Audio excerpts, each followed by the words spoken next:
Señor, gracias porque tenemos el día de hoy la oportunidad de acercarnos delante de tu trono y porque podemos hacerlo con libertad. Gracias porque nos has permitido en tu gran misericordia el día de hoy tener acceso a tu voluntad, al conocimiento de tu gracia a través de tu palabra.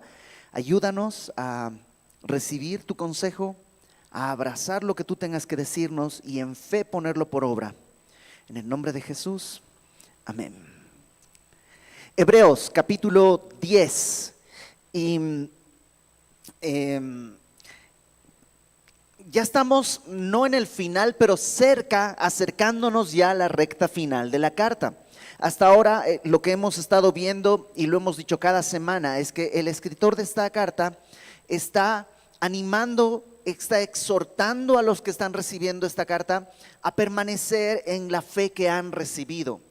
Ellos, los cristianos de esta época, estaban tentados a regresar al sistema ritualista judío y lo que hace el escritor es explicar paso a paso por qué Jesucristo es mejor que cualquier otra cosa a la que pudieran aferrarse. Es mejor como profeta, es mejor que los ángeles, es superior a los ángeles, superior a Moisés, es de un sacerdocio superior al sacerdocio levítico. Vimos que Él es un mejor sacrificio, que Él tiene un mejor santuario en el cielo. Y hoy vamos a continuar en ese mismo tema. Capítulo 10 dice, es una continuación del argumento. Ha venido hablándonos en el capítulo 9 cómo el pacto antiguo, el primer pacto, tenía ordenanzas, tenía normas, pero que aplicaban a un tabernáculo terrenal. Mientras que Cristo es un sacerdote de algo mayor, algo celestial. Ahora, capítulo 10, versículo 1 comienza diciendo, porque la ley, haciendo referencia al antiguo pacto, el primer pacto, acuérdate que la ley de Dios tiene este sello, haz esto y vivirás. Ese es el antiguo pacto. Cuando Dios habla con el pueblo, con el pueblo de Israel, les da su ley y les dice, si quieren vivir, cumplan esto. ¿Cuál es el problema? Que el cumplimiento para nosotros es imposible. Es porque de hecho no fue hecho para dar salvación, fue hecho para que nos diéramos cuenta de nuestra necesidad y entendiendo nuestra necesidad pudiésemos acudir a la gracia de Dios que Él iba a manifestar en Cristo. Entonces dice, teniendo la ley, la sombra de los bienes venideros, no la imagen misma de las cosas. La ley es la sombra de los bienes venideros. ¿Qué quiere decir esto? Que los bienes venideros son como algo material, por decirlo así, algo sólido, y la ley es solo la sombra de eso. La sombra no es mala. De hecho, en estos días de mucho calor, sería maravilloso que los estacionamientos tuvieran arbolitos con sombra, ¿sí o no? La sombra es bueno, pero la sombra en realidad solo refleja la existencia de algo que está proyectando esa sombra. Entonces la ley no es mala, pero no tiene sentido aferrarse a la ley. ¿Qué prefieres tú? ¿La sombra de un coche o un coche? ¿Qué quisieras comprarte? ¿La sombra de una casa o una casa? Pues por supuesto que la casa va a producir la sombra. Aunque la sombra fuese beneficiosa, si no hay la casa, pues no hay sombra. Entonces la ley no es mala, pero la ley solo tiene la sombra de los bienes venideros, no la imagen misma de las cosas.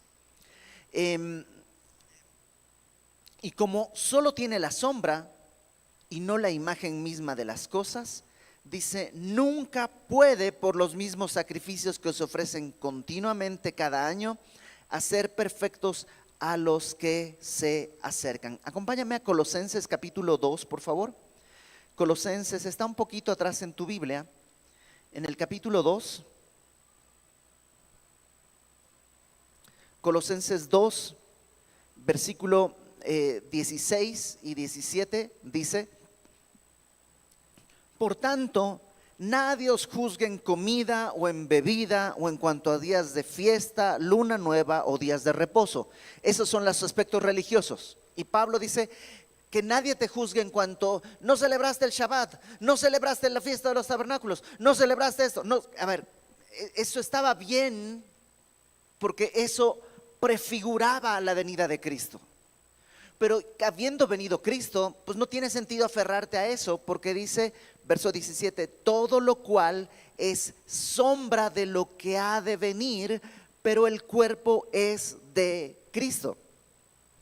Es como que tú estás esperando que llegue tu esposa o tu esposo, y cuando llega le dices, ay, te extrañé mucho, sombra. No tiene sentido. Estando el cuerpo presente, nadie abrazaría la sombra, porque la sombra solo prueba que hay algo que está proyectando esa sombra. Entonces, el escritor de esta carta, y yo sé que suena repetitivo porque lo ha dicho cada semana, pero así de necios somos. Nuestra naturaleza carnal requiere a menudo este tipo de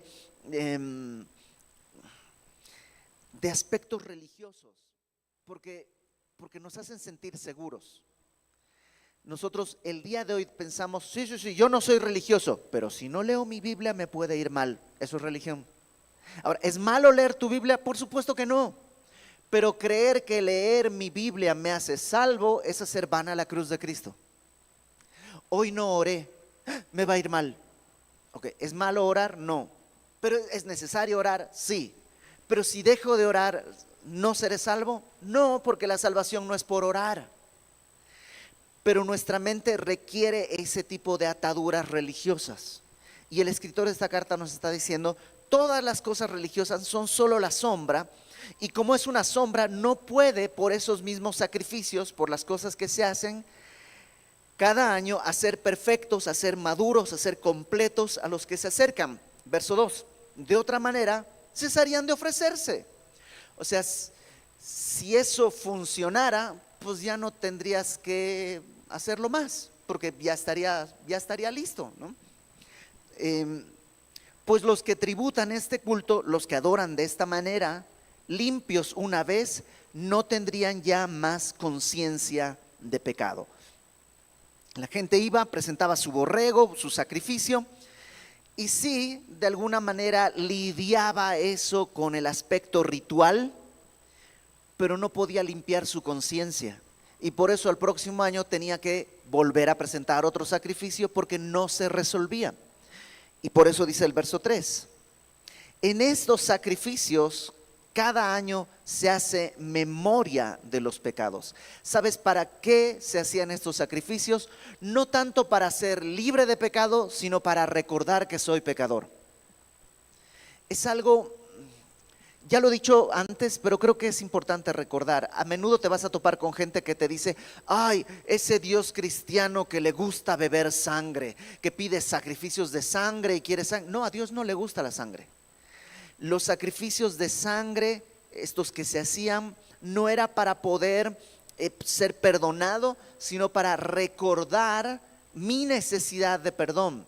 Lo hemos dicho antes, cuando tú ibas, presentabas tu borreguito, le cortabas, el sacerdote le cortaba el cuello y lo veías ahí convulsionar, lo veías ahí gritar, lo veías el olor de la sangre, el olor de la muerte, y eso tenía que recordarte una cosa: eso es lo que produce tu pecado.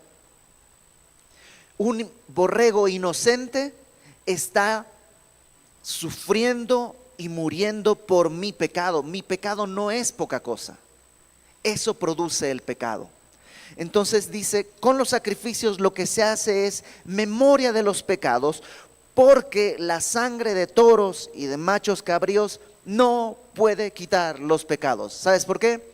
Porque la sangre es de este mundo y es solo para el santuario de este mundo y no puede lidiar con las cosas que son eternas. Y nosotros en nuestro pecado hemos blasfemado contra la eternidad de Dios. Su santidad es eterna, hemos manchado su santidad eterna y con cosas terrenales no se puede limpiar lo eterno. No más se puede cubrir cada año, pero no quitar los pecados. Y ese es el lenguaje que la Biblia utiliza. Los pecados cubrían el pecado, perdón, los sacrificios cubrían el pecado, pero no podían quitar el pecado. Verso 5. Por lo cual, ¿cuál fue la solución de Dios? Dice en el verso 5, entrando en el mundo, dice. Y este es uno de mis pasajes favoritos, porque es como si fuera una obra de teatro, ¿ok? El mundo es el escenario, y ahí está todo lo que está sucediendo, pero Dios está detrás de bambalinas, ¿no? Las bambalinas son esas como cintas que ocultan lo que está detrás, y detrás de bambalinas Jesús está a punto de entrar al escenario, y en el instante antes de entrar se da la vuelta y le dice al Padre: sacrificio y ofrenda no quisiste. Hay un momento en el que Jesús existió antes de entrar en el mundo. Tú y yo no. Tú y yo no. Antes de ser persona no éramos nada. Esta idea de que estábamos en el cielo no es cierto. No éramos nada, cero, nada, absolutamente nada. Éramos, digamos, en el pensamiento de Dios sí existíamos, pero en la realidad no existíamos. Entonces no podíamos hablar antes de venir al mundo. En cambio, Jesús sí.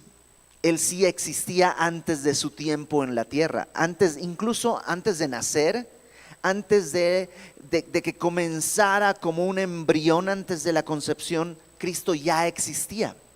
Y Él, antes de entrar en el mundo, se voltea y le dice al Padre: sacrificio y ofrenda no quisiste. Ahora, esto que vamos a leer es del Salmo 40. Entonces déjame primero leerlo como está, explicarlo, y luego te cuento cuál es el conflicto que tiene esta porción, ¿ok? Entonces dice, número 1, sacrificio y ofrenda no quisiste. Dios no quería sacrificios. Desde el Antiguo Testamento Dios dice: yo quiero obediencia y no sacrificio. Porque el sacrificio no hace nada. Dios quiere la obediencia. ¿Cuál es el problema? Que no podemos obedecer. Por eso el sacrificio se presenta para pagar mi desobediencia con la muerte de un inocente. Entonces no es que Dios quiere sangre. Sacrificio y ofrenda no quisiste, mas me preparaste cuerpo.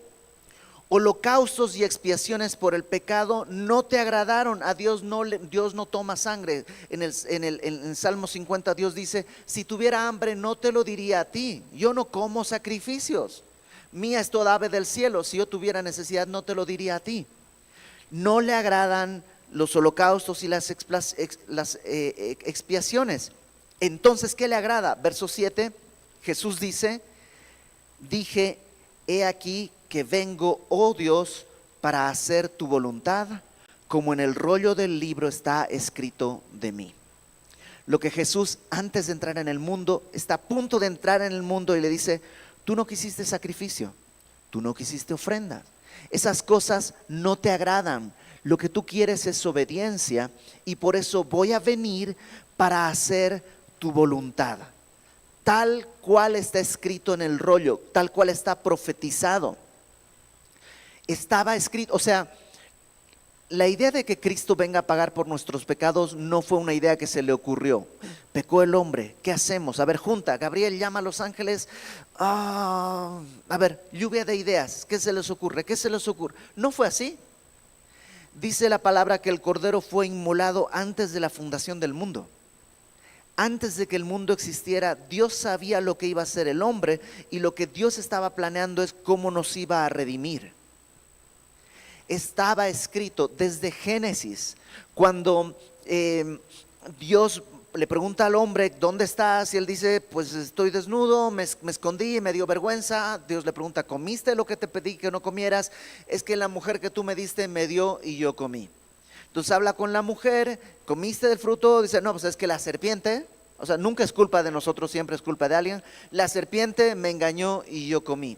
Y entonces Dios lo que hace es dar ahí lo que le llaman el protoevangelio, la raíz del evangelio, porque le dice a la serpiente que de la simiente de la mujer, y eso en sí mismo es una contradicción biológica, porque la mujer no tiene simiente, la mujer tiene óvulo, la simiente la provee el varón.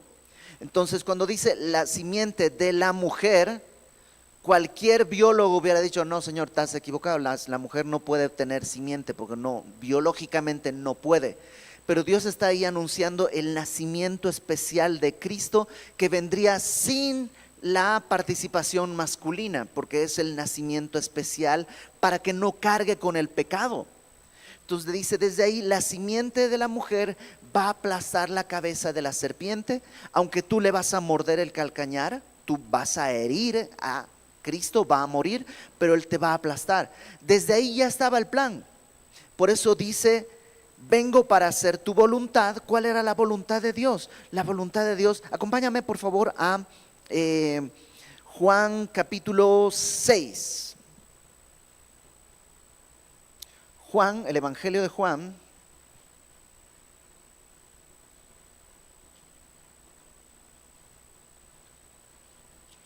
capítulo 6, versículo, voy a leerlo desde el verso 35, Juan 6, 35, voy a leer hasta el 40. Jesús dijo, yo soy el pan de vida, lo cual evidentemente es un símbolo, porque Él no es pan, ¿no? Pero el pan representa lo que necesitamos, porque, o sea, como decía por ahí alguien, nos podemos acostumbrar a todo menos al hambre, ¿no?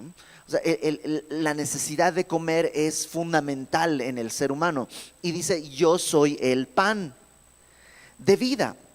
El que a mí viene nunca tendrá hambre. Y aquí hace la correlación de venir a comer de él, ¿no? Porque ir a un pan no te sirve de nada. La idea es, venir a mí es comer. El que en mí cree, ahí lo sigue explicando, venir a él, comer de él, creer, no tendrá sed jamás. Mas os he dicho que aunque me habéis visto, no creéis. Todo lo que el Padre me da, vendrá a mí, y el que a mí viene, no le echo fuera. Porque he descendido del cielo no para hacer mi voluntad. ¿Te acuerdas qué es lo que vimos en Hebreos? Vine para hacer tu voluntad. No vine para hacer mi voluntad, sino la voluntad del que me envió. Y esta es la voluntad del Padre, el que me envió, que todo lo que me diere, de todo lo que me diere, no pierda yo nada, sino que lo resucite en el día postrero. Y esta es la voluntad del que me ha enviado, que todo aquel que ve al Hijo y cree en Él, o poniendo todas las imágenes juntas, ¿no?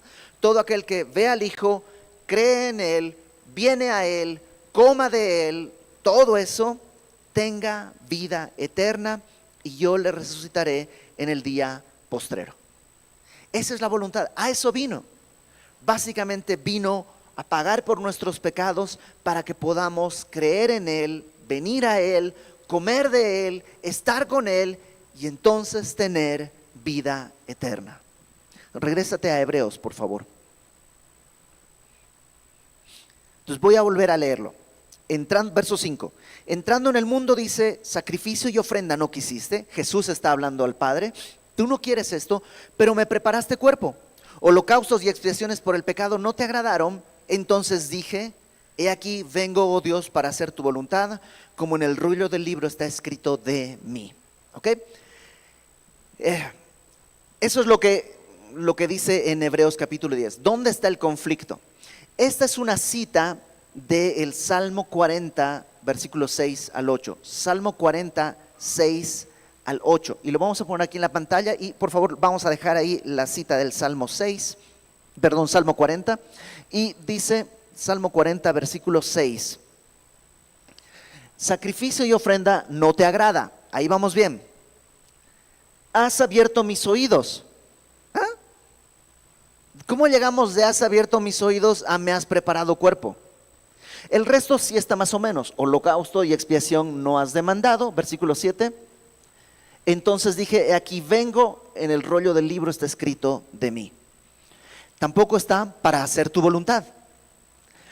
¿Cómo y por qué está citando esto? Y lo está citando mal. ¿Qué es lo que está pasando? Bueno, número uno, esta cita que tenemos aquí en nuestras Biblias el escritor de esta carta no la toma del texto hebreo. Nuestras Biblias vienen del texto hebreo al español.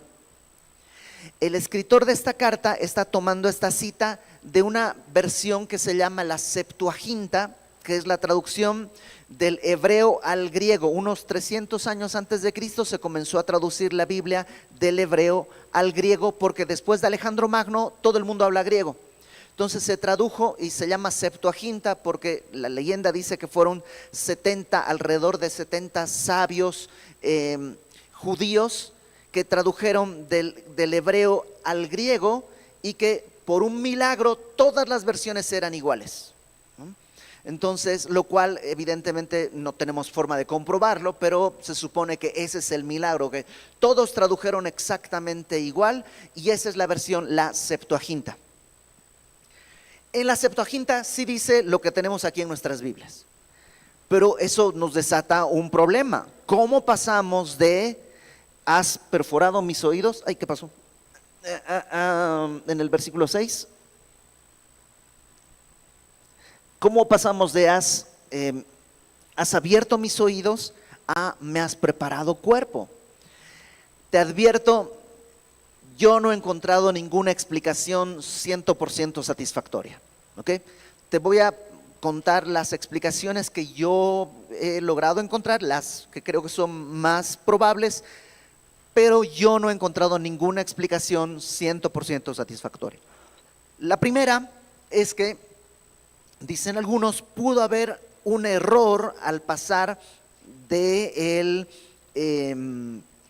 ya sea del hebreo al griego, hubo un error, o en las copias de la Septuaginta a las siguientes copias pudo haberse equivocado, como poner, digamos, casa con S y alguien lo puso con Z y cambia todo el significado. Eso dicen algunos que pudo haber sido, pero los eruditos que hablan griego dicen es muy poco probable, porque el cambio no está como que le cambiaron una letra, le faltó una coma, es un cambio muy grande. Entonces, esa es una opción. Yo no creo que sea la mejor opción. Otra opción es que probablemente dicen lo que los traductores de la Septuaginta lo que hicieron fue una interpretación más que una traducción. Cuando dice has abierto mis oídos,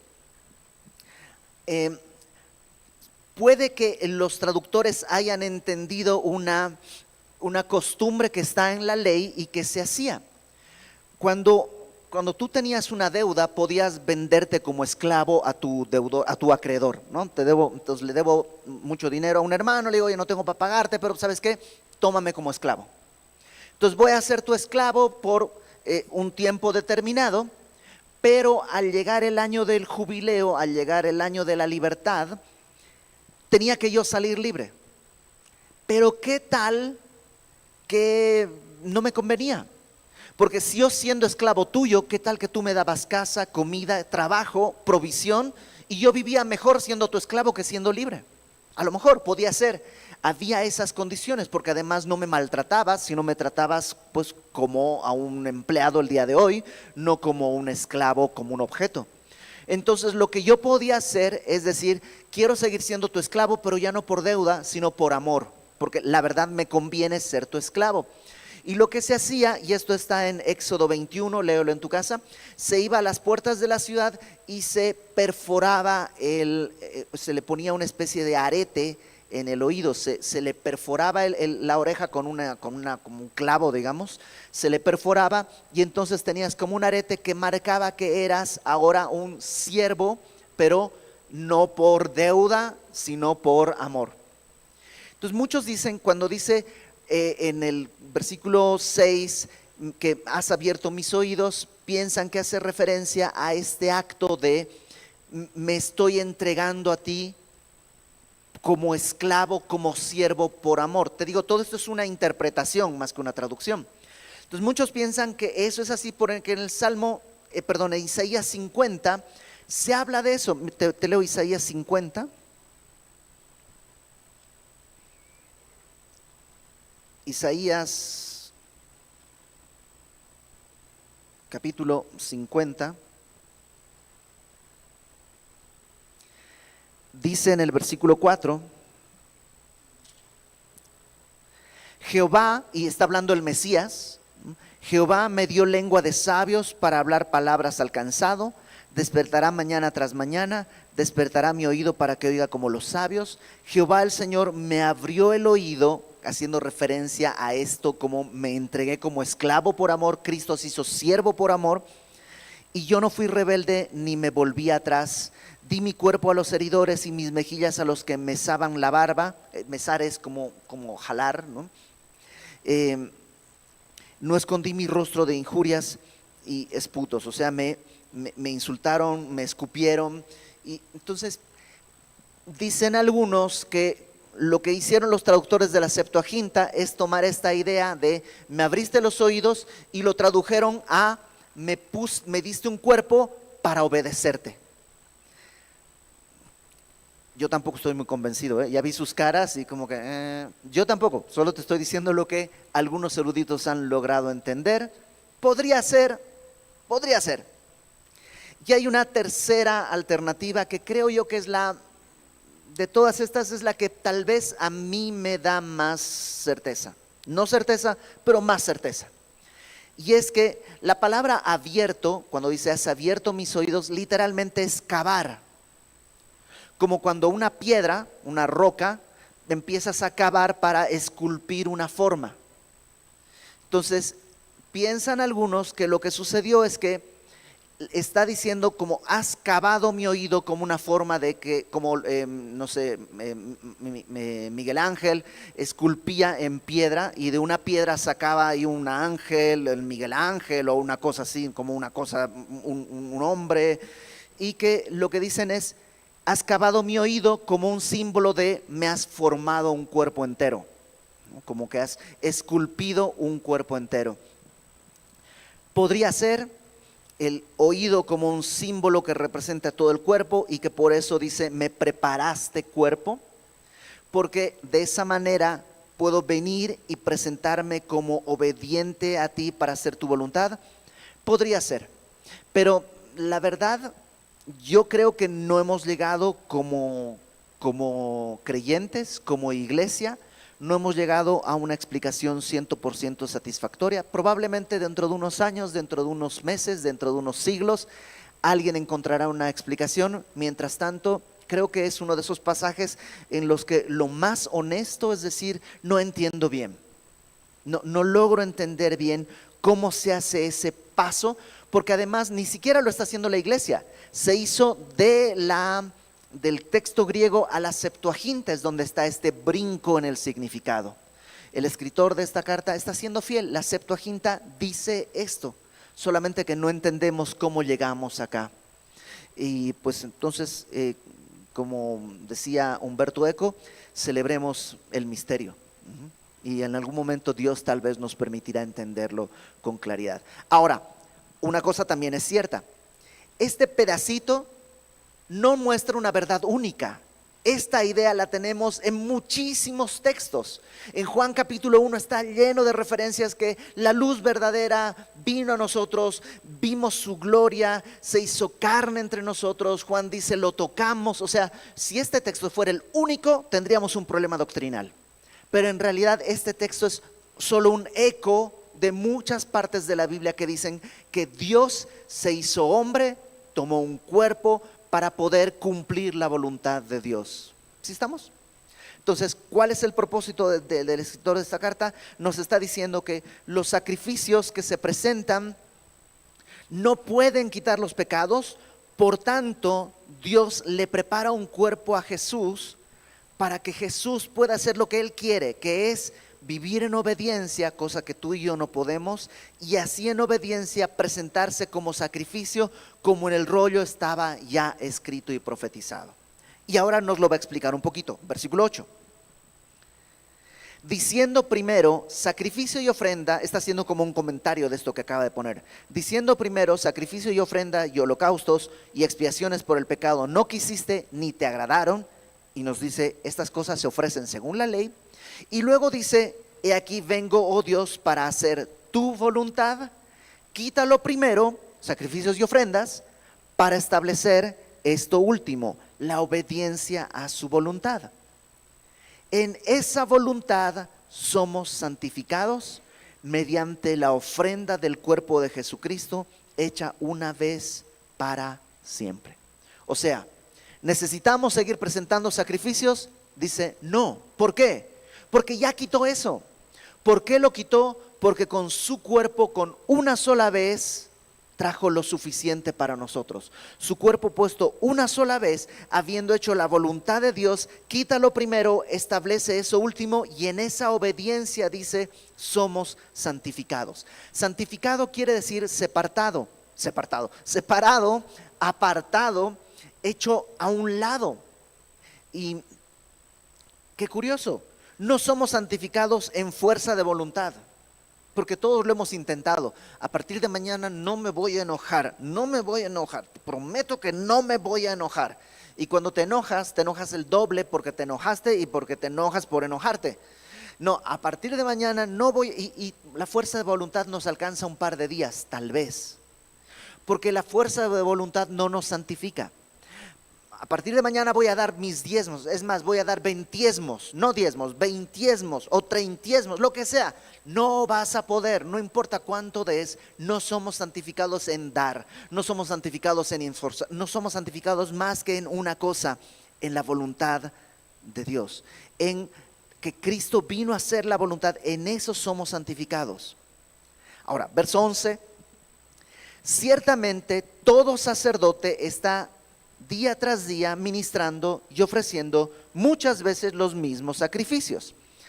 En español se pierde un poquito, pero en el verso 11 de cuando dice está, literalmente dice está de pie. En inglés se puede entender muy bien. Algunas Biblias, la Biblia de las Américas y la NTV traducen, por ejemplo, estaba de pie, estaba parado. Entonces lo que dice es que todo sacerdote está parado día tras día ministrando y ofreciendo muchas veces los mismos sacrificios. En el tabernáculo y en el templo el sacerdote tiene que entrar un sacrificio en la mañana y otro en la tarde. Y al día siguiente otro en la mañana y otro en la tarde. Y al día siguiente otro en la mañana y otro en la tarde. Y no se acaba. Una y otra vez, no se acaba nunca. Porque dice, nunca pueden quitar los pecados. ¿Por qué? Porque son de este templo, son de esta realidad, son solo la sombra. Pero, verso 12, Cristo habiendo ofrecido una vez para siempre un solo sacrificio por los pecados, se ha sentado a la diestra de Dios.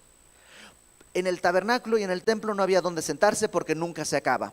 Pero Cristo hizo la obra y fue y se sentó como símbolo de que terminó. Se ha sentado a la diestra de Dios. De ahí en adelante está esperando hasta que sus enemigos sean puestos por estrado de sus pies, sean puestos, digamos, como alfombra, ¿no?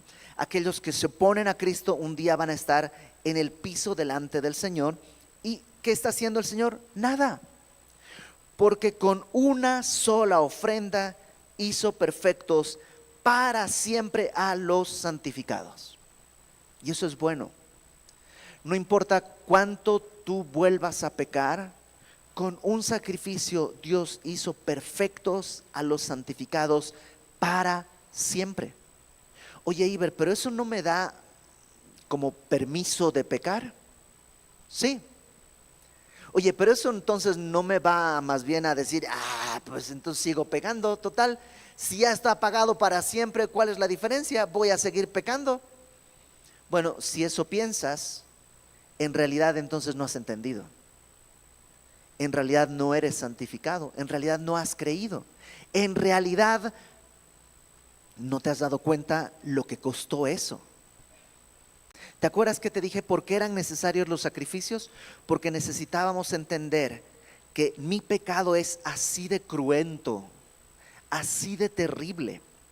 Y de eso me ha librado el sacrificio de Cristo. ¿Quién quiere volver a pecar entonces? El creyente peca y se duele de pecar. No puede evitarlo, pero cómo quisiera no volver a pecar. Cómo quisiera no hacerlo. No solo por lo que representa en el sacrificio de Cristo, sino porque el pecado duele y el pecado lastima. Cuando pecas, lastimas a tus hermanos, lastimas a tus hijos, lastimas a tu esposa, lastimas a tu iglesia. Cuando vemos que hay pecado de un padre contra un hijo, cuando vemos que hay pecado de un esposo contra una esposa o al revés, cuando vemos que hay pecado de un hermano contra una hermana, la iglesia entera se duele. El pecado trae dolor. Si no, voltea a ver a Cristo. Por supuesto no es su pecado, fue nuestro pecado. Por eso es necesario recordarlo. Pero ya no es necesario presentar sacrificios, porque con un solo pecado hizo perfectos para siempre a los santificados. Y mira la promesa que tenemos, versículo 15. Y nos atestigua lo mismo el Espíritu Santo, porque después de haber dicho, y va a citar Jeremías 31, que ya lo hemos visto varias veces en esta carta, este es el pacto que haré con ellos después de aquellos días. Dios dice, hice un pacto y no lo invalidaron. El pacto era, hagan esto y vivirán. ¿Y qué hicieron? En el instante en que estaban firmando ya estaban siendo infieles. Pero voy a hacer un nuevo pacto. Un nuevo pacto después de aquellos días, dice el Señor, pondré mis leyes en sus corazones y en sus mentes las escribiré. Esta transformación de la que hemos hablado ya antes, que no va a ser algo externo. ¿Te acuerdas el ejemplo que te puse de mi mamá tratando de decirme, Iber, por favor, no juegues fútbol a mediodía con tu traje de la escuela? Y nunca pude frenar el impulso del fútbol hasta que los ojos pispiretos de una chamaca a los 13 años me hicieron dejar el hábito del fútbol y abrazar el hábito de la ducha, el peinado, el cepillo de dientes. ¿Por qué? Porque ya no era una cosa externa que te impone, sino ya es algo de adentro. Y lo mismo ocurre acá. Al entender que Cristo es el pago suficiente por nuestros pecados, entramos en este nuevo pacto y desde adentro sus leyes en nuestro corazón y en nuestra mente nos hacen vivir de otra manera. Por eso añade en el verso 17, nunca más me acordaré de sus pecados y transgresiones. ¿Seguimos pecando? Sí, pero está pagado y Dios decide no recordarlo. Por eso dice en el verso 18, donde hay remisión de estos. ¿Te acuerdas que la semana pasada vimos que la sangre, el sacrificio es lo que permite la remisión porque se ha pagado? Y donde hay remisión, no hay más ofrenda por el pecado. Y esa es la libertad que Dios quiere para nosotros. Porque piénsalo de esta manera, ¿tus hijos se portan mal? Sí. Y se portan mal al punto que a veces tú dices, quiero arrancarles la cabeza. Sí. ¿Y tendrías razón de hacerlo? A veces, pues sí, tal vez, ¿no? Porque nuestros hijos a veces son de, ¡ay! Pero si entiendes que sus pecados están pagados por la cruz del Calvario, ¿necesitan tus hijos hacer algo más? ¿O puedes perdonarlos así nomás? Bueno, si nosotros que somos de amor imperfecto podemos entender esto, imagínate el Padre que lo que Él ve es que la justicia fue satisfecha. El pago fue efectuado. Si has creído en Cristo, permíteme decirlo así, podrías pecar de aquí en adelante todos los días, que de hecho lo harás, pero eso no va a romper tu relación con el Señor. Todo lo contrario. Cuando pecamos vamos a correr al Padre a ser limpiados, a ser consolados, a decirle, perdóname Señor, volví a regarla, límpiame, lávame, y Dios va a hacer un proceso de santificación y sin darnos cuenta, porque viene de adentro afuera, va a cambiar nuestra vida. Todos los días hasta que nos graduemos de la santificación, en un cajón y alrededor estén todos los que nos conocieron, algunos llorando y otros esperanzados, sabiendo que hemos llegado a la meta. Así es.